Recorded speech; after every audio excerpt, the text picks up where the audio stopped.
Welcome to this explainer. Today, we're piercing right through the dark shadows of history to unpack a 1,500-year-old suppressed psychological framework for human liberation. We're talking about a system of self-knowledge so potent and honestly so incredibly precise that entire libraries were literally burned to the ground just to keep it away from you.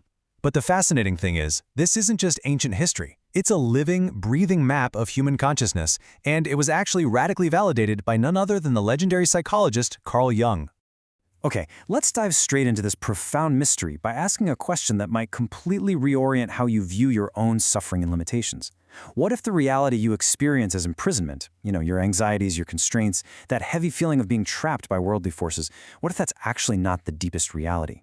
Back in 1945, there was this massive discovery in the Egyptian desert near Nag Hammadi. They found 52 ancient texts buried in a sealed jar, and when scholars finally translated these suppressed documents, like the Apocryphon of John, they realized, wait a minute, we aren't just reading spiritual allegories here. They had actually uncovered a highly technical, highly practical operating manual for human consciousness. When we map out the history, you can clearly see how brilliant early thinkers, like Valentinus in the 2nd century, mapped out this incredibly sophisticated view of the mind. But notice what happens next. By 180 CE, figures like Irenaeus are labeling these exact same ideas as dangerous heresies. Then you've got the Council of Nicaea solidifying this very rigid institutional framework, and by 367 CE, Athanasius is ordering these texts to be entirely destroyed. Now, the church didn't suppress these texts just because they were, bad theology. They erased them because they offered a direct, verifiable path to liberation that completely bypassed institutional power altogether. Which brings us to part 1, Jung's confrontation with the demiurge. Back in 1913, Jung's private diaries, most notably the famous Red Book, revealed something deeply, deeply disturbing. Academics often kind of sanitize this period of Jung's life by calling it his creative illness. But what Jung actually realized was that he was dealing with exactly what ancient Alexandrian Gnostic thinkers called the demiurge. This is essentially an imposing intelligence that claims absolute authority over the material world. You can think of the demiurge as the craftsman or the ultimate ruler of material limitations. It's a very real governing force over everyday things like economic anxiety, bodily pain, and social rejection. It has this undeniable power operating within the material dimension. But, and this is the absolutely crucial part that Jung discovered, it is not the ultimate source of reality.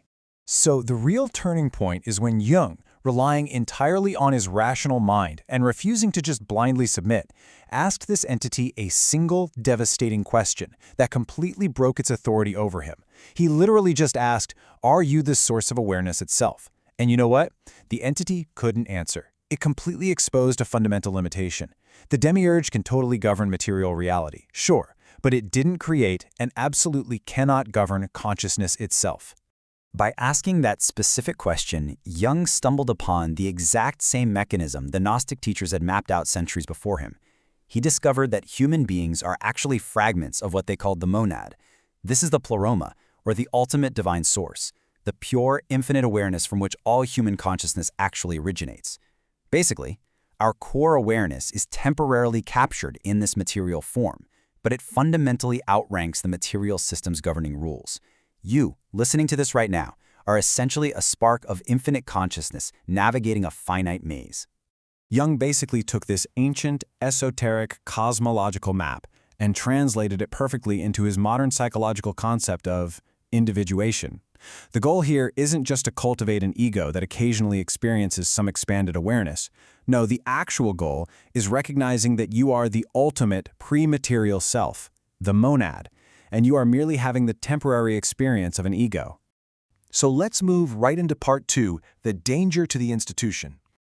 Now you might be wondering, why did the early church view this specific mechanism of direct realization as such a massive existential threat? Well, it wasn't some shadowy, grand conspiracy. It was honestly just the mundane preservation of human power structures. Think about it. If liberation comes from gnosis, which literally means direct, unmediated experiential recognition of your monad consciousness, then what happens to the institution? It doesn't need priests, it doesn't need sacraments, it requires absolutely no institutional mediation whatsoever. If your liberation relies entirely on internal self-knowledge, rather than outwardly obeying the correct beliefs dictated by a governing body, well then that entire structure of bishops, popes, and institutional control becomes completely obsolete. And in fact, suppressed texts found in Nag Hammadi completely prove that even the earliest teachings attributed to Jesus were entirely about this internal self-knowledge, not institutional obedience. Jesus wasn't out there teaching a narrative of submitting to some external hierarchy. He was teaching gnosis. Just listen to this idea. When you come to know yourselves, then you will become known. It's quite literally an instruction manual for directly waking up to your own pure awareness. Which leads us into part 3, the psychology of individuation. Let's completely strip away the ancient cosmological language for a second. Jung was smart. He knew that talking about ancient spirits would just get him completely written off by the scientific community. So he translated this framework into raw human realism. On one side, you have the ego. This is your material self. It's the part of you that is subject to physical laws, economic stressors, social rejection, and it feels completely trapped within demiurgic limitation. But on the other side, you have the self, and we're talking self with a capital S here. This is that indestructible monad spark that simply observes it all. It is the awareness that exists completely prior to the material system. It's basically the space where the drama happens, not the drama itself. All right, moving right along to part 4, the 3-part recognition practice. So, how do we practically break the demiurge's control over our daily lives? Let me be clear, this isn't a quick fix, and it's definitely not some magical weekend retreat. It's a structured, systemic dismantling of the demiurge's authority. This blueprint for gnosis utilizes 3 progressive components that gradually shift your entire locus of identity over a period of about 30 to 90 days. Let's break down exactly how each of these 3 steps actually works. Step 1 really tackles the intellectual confusion we all suffer from. You see, the system actively wants you to blur the line between a material constraint and your ultimate reality. For example, modern neuroscience proves that pain is just a raw sensory signal, right? It's a real material constraint. But suffering, that is the identification. It's the story we tell ourselves that this pain somehow defines our ultimate nature. When we systematically test reality and actively separate the material constraint from our consciousness, the demiurgic system actually loses its ultimate grip. Yes, you still feel the physical pain, but the psychological suffering is profoundly diminished.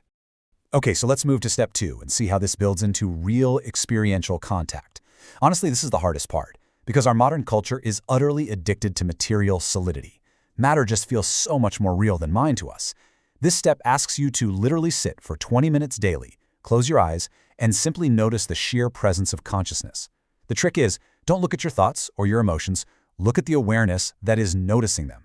At first, it kind of feels like trying to see the eye that sees. It's tricky, but over time, the boundary between you and your experience becomes fluid, and you start to recognize that you are the medium in which matter actually appears. Now, step 3 completely subverts everything we are culturally taught about liberation. I mean, we all love stories of fighting the oppressor, right? But internally, fighting your limitations actually reinforces the system's reality.